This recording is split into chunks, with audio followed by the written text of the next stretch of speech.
And Poilievre also called out the Green Slush Fund and says that those who were involved, or arguably are still reaping the rewards, are utterly criminal. Let's have a look at this. Could I just ask you if you've met yet with RCMP Commissioner Mike Duhem? He's downstairs right now. Have you set up a meeting with him? He has not reached out.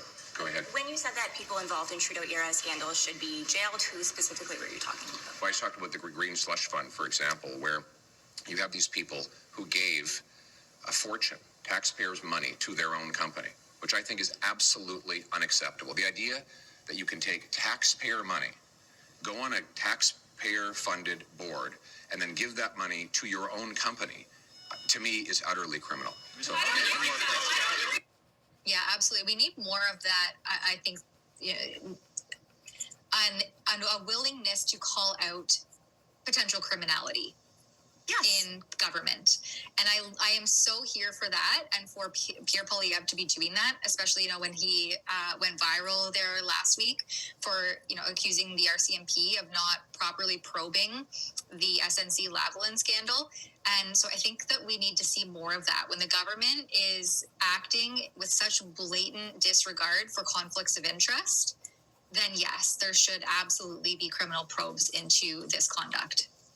Not only that, if we were a real country, we would have appropriate ethics legislation. Because if you pull this kind of stuff in the United States, you go to jail.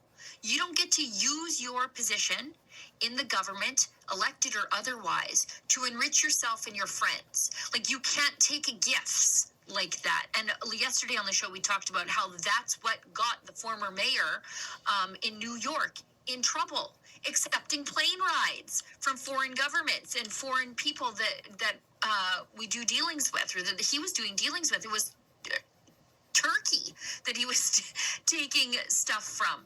And he got in some serious trouble for that. Like, you go to prison for this because it is such an abuse of the trust that taxpayers put in you when they cast a ballot for you. But in Canada, it's like, oh, here's your first ethics code violation, $300 to you, good sir. Okay, thanks. Like Bill Morneau forgot to disclose a chateau. Okay, he lost track of a chateau, and it was like a couple $100.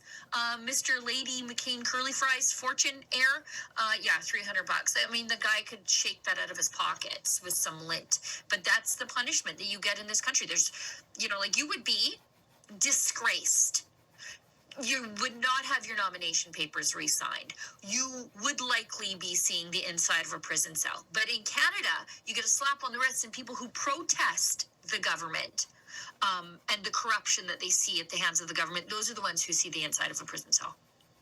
Facing the longest mischief trial in Canadian history, and then are subjected to various levels of house arrest for the better part of 18 months to 2 years. After suffering through a 3-year-long mischief trial.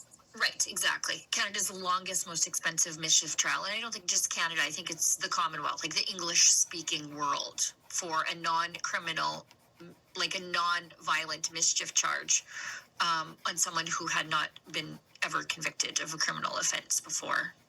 It's just crazy. If you want to get into crypto but think it's too complicated, make it easier with Kraken. Buy. It's absolutely absurd.